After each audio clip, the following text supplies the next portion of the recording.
body A of mass 4m moving with the speed u collide with another body B of mass 2m at rest. The collision is head-on, elastic in nature. After collision, the fraction of energy lost by the colliding body A. So, A என்ற body, mass வந்து 4m, moves the velocity u. u1 வச்சுருவோம். It collide on the second body of mass 2m. u2 is the initial velocity of second mass, which is rest. அடுத்தது, after collision, they collide with each other. After collision, that 4m mass என்ன velocity போயிருக்கும்? Let us take it as v1. Is the velocity of the first mass. Second mass உடைய velocity பத்தி இப்ப நம்ம கவலைப்பட தேவையில்லை. ஏன்னா இந்த சம்ல என்ன கேட்டிருக்குன்னா the fraction of energy lost by the colliding body what? என்ன கேட்டிருக்கு? Energy lost by the first body. ஏய், இது collisionல first body எனர்ஜியை லூஸ் பண்ணிருக்கும். அப்ப இதுதான் அதிகமா இருக்கும். fraction of energyனாலே அப்ப கேட்டது fraction of energy lost by A, first body. என்ன formula? Energy loss by initial energy. இதான் ஃபார்முலா, இதான் ஃபிராக்ஷன். எனர்ஜி லாஸ் என்ன? இதுல இருந்து இது லெஸ். அப்போ எனர்ஜி லாஸ்ன்றது initial kinetic energy of the first body minus final kinetic energy of the first body. என்னது?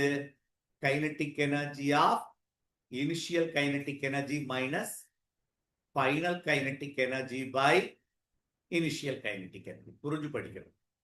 இதுல இனிஷியல் கைனெட்டிக் எனர்ஜி வந்து ஆஃப் இன்டு நம்ம கேப்டன் 4m. அல்லனா இப்படியே நம்ம இதை சிம்பிளிஃபை பண்ணிடலாம். கண்ணு இதை நம்ம இப்படி எழுதிடலாமா? which is equal to 1 minus final kinetic energy minus initial kinetic energy கொண்டு வந்துடலாமா ஃபார்முலா? அவ்வளவுதான். இப்ப வா 1 minus, இப்ப ரெண்டுமே ஃபர்ஸ்ட் மாஸ் உடைய ஃபைனல் கைனடிக் எனர்ஜி, இது initial kinetic energy. What is the final kinetic energy? So of 4m, இதோட மாஸ் 4m இன்டு வெலாசிட்டி, இதோடைய வெலாசிட்டியை நம்ம v1 ஸ்கொயர்னு வச்சுக்கலாம் பை இதோடைய கைனடிக் எனர்ஜி ஆஃப் 4m, இது u ஸ்கொயர்னு வச்சுக்கலாமா? u square. அப்ப இந்த ஆஃப் 4m கேன்சல் ஆயிடுச்சு. இப்ப நீ கண்டுபிடிக்க வேண்டியது என்ன? 1 minus v1 square by u square or u1 square. இது velocity of the first mass after collision. velocity இதுக்கு நம்ம ஆல்ரெடி ஃபார்முலா ஒன்று வச்சிருக்கிறோம்.